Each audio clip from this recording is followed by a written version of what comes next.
Memiliki luas pulau kurang lebih 42 hektar, warga dusun Pulau Kapoposang, Desa Matiro Ujung, sebagian besar menggantungkan hidupnya dari hasil laut. Namun penghasilan sebagai nelayan yang tidak menentu membuat para ibu nelayan harus memutar otak untuk mendapatkan penghasilan lain. Salah satunya membuat virgin coconut oil atau disebut VCO. Hamparan pohon kelapa yang tumbuh subur di sini awalnya tidak terkelola dengan baik. Karena harganya yang sangat murah bahkan tidak laku dijual. Namun, seiring datangnya pesanan minyak VCO dari Jepang menjadi berkah bagi warga untuk mendapatkan penghasilan tambahan saat musim paceklik ikan. Karena biaya melaut yang tinggi ditambah hasil tangkapan yang sedikit, membuat nelayan memutuskan tidak melaut untuk sementara waktu.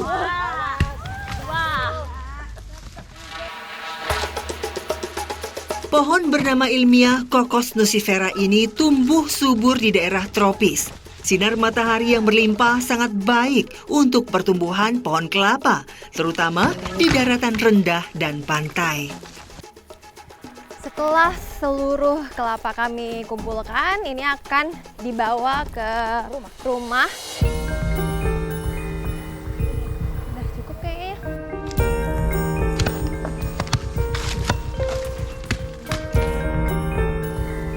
Pertama-tama kelapa dikupas dari kulitnya. Biasanya para ibu menggunakan linggis, mereka menyebutnya pasungke dan parang. Bagi saya, mengupas dengan menggunakan linggis ini sangat sulit. Lumayan susah banget, apalagi ngupas kulit kelapanya itu menggunakan linggis seperti ini. Setelah dikupas dan dipisahkan buah dari batok kelapanya, buah kelapa kemudian diparut. Memarut kelapa mesti hati-hati agar tangan tidak tergores parutan kelapa. Selanjutnya, parutan kelapa dikasih air, diremas-remas sampai keluar santannya. Selain hasil dari laut, sulitnya pekerjaan bagi ibu-ibu desa Matiro Ujung, salah satunya Hacera, membuat VCO menjadi pekerjaan alternatif untuk menambah pundi-pundi keuangan keluarganya yang masih sulit. Ibu kalau misalnya bikin olahan VCO kayak gini emang dibayar berapa gitu? Kadang 50.000 satu orang, tidak menentukan. Harapannya apa sih? Atau listrik. pengennya apa? Pakai listrik, kan susah di sini listrik. Kan pakai tenaga surya. Kadang jam 8 mati, kadang jam 9 mati, tidak menentu. Itu anak-anak kasihan susah belajar, mati lampu. Makanya itu mudah-mudahan itu pemerintah bisa masuk listrik di sini supaya anak-anak fokus belajar. Upah buruh dengan sistem borongan Rp40.000 per 1 kilogram. Namun pekerjaan membuat VCO tidak menentu, membuat para pekerja hanya bisa menunggu sampai pesanan datang kembali. Kemudian santan yang sudah terkumpul direbus di atas wajan dan tunggu hingga mendidih. Setelah kurang lebih setengah jam, air yang terpisah diambil agar mempercepat proses menjadi minyak. Kemudian diaduk-aduk terus agar santan tidak menggumpal dan hangus. Dan yang menjadi pembeda antara pembuatan VCO dan juga minyak kelapa adalah ketika masaknya. Nah, kalau ampasnya masih putih kemerah-merahan seperti ini tandanya VCO-nya sudah jadi dan minyaknya juga bening putih seperti ini. Tapi kalau misalnya minyak kelapa biasanya ditandai dengan warna minyak yang berwarna kuning, kemudian ampasnya juga sampai kering atau kecoklatan. Pembuatan VCO dengan pembakaran menggunakan kompor gas memakan waktu kurang lebih 1 jam. Namun jika menggunakan kayu bakar bisa menghabiskan waktu kurang lebih 4 jam. Dan untuk mendapatkan minyak 1 liter dibutuhkan kurang lebih 12 buah kelapa.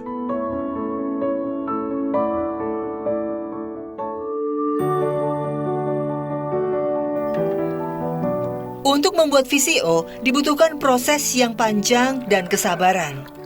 Setelah dimalamkan selama 1 hari, warna dari minyak VCO ini akan berubah seperti ini, yakni agak kekuning-kuningan, karena ternyata di dalamnya ini ada ampas atau buih-buih yang sangat halus sehingga harus disaring terlebih dahulu atau difilter kembali supaya warnanya semakin jernih.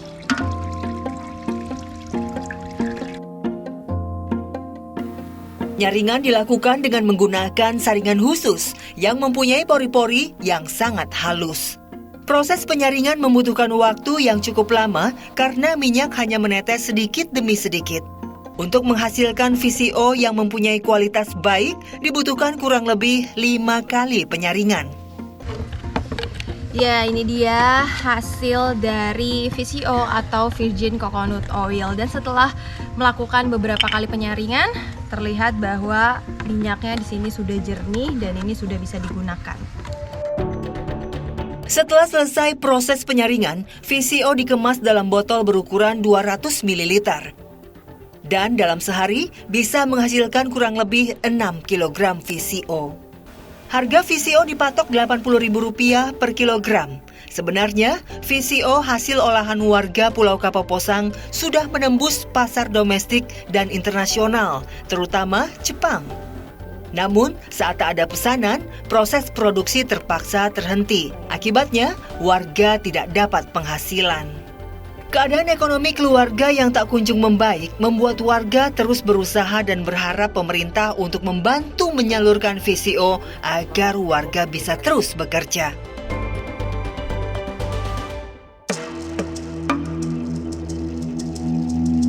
Keberadaan pulau-pulau kecil di Indonesia hingga saat ini terkesan masih kurang diperhatikan oleh pemerintah. Padahal, pulau-pulau kecil adalah titik terpenting untuk menjadi barisan pertahanan negara. Salah satunya Pulau Pandangan, Desa Matiro Ujung, Kecamatan Liukang, Tupabiring, Kabupaten Sidrap, Sulawesi Selatan.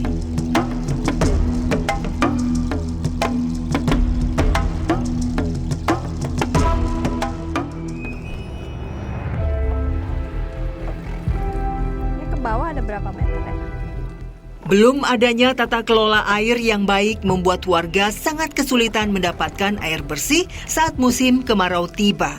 Tak adanya mata air dan saat turun hujan pun tanah tidak bisa menyerap air hujan dengan baik, sehingga warga terpaksa mengambil air minum ke dusun Pulau Kapoposang. Namun saat musim kemarau panjang, ketersediaan air bersih di dusun Pulau Kapoposang juga sangat terbatas dan hanya mampu memenuhi kebutuhan warganya sendiri. Artinya, warga dusun Pulau Pandangan harus mencari air di pulau lain. Kenapa Pak mengambil air bersih yang ada di sumur ini? Memang di rumah tidak ada pasokan air sama sekali Pak? Masalah sumur banyak, tapi airnya tidak memungkinkan. Nah, di sini pulau ini bisa diambil airnya, bisa dikata juga, bisa juga diminum. Setelah jerigen penuh, kami membawa jerigen-jerigen untuk diangkut kembali ke Pulau Pandangan dengan menggunakan perahu lepa-lepa atau ketinting. Sini belakang. Ini satu jerigen aja mampu menampung 20 kilo dan rasanya berat banget. Apalagi perjuangan warga harus mencari air tawar harus seperti ini. Jadi tidak terbayang rasanya.